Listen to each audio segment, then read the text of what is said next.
Tog'a, mijoz nima o'zi? Mijoz, xalq tilida mijoz deyilgan narsa o'zi ilmiy tilda mizoj deyiladi. Mizoj inson tanasida va ruhiyatini tabiiy muvozanati.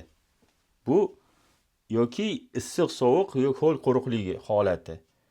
Ibn Sino, Sog'uniylar shu asosda davolash ilmini ochishgan, ilmini o'rganishgan. Inson organizmi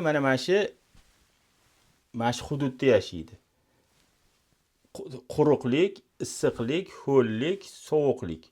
Lekin o'shani ikkitadan bittasi bo'ladi. Misol uchun ba'zi odamlar quruq, issiq mijozli bo'ladi, buni safro deydi.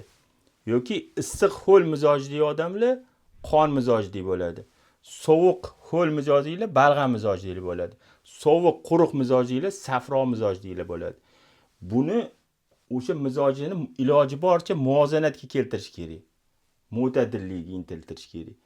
O'shani teskarisidagi mahsulotlarni iste'mol qilishi, o'shanga qarab davolanishi insonga foydali bo'ladi.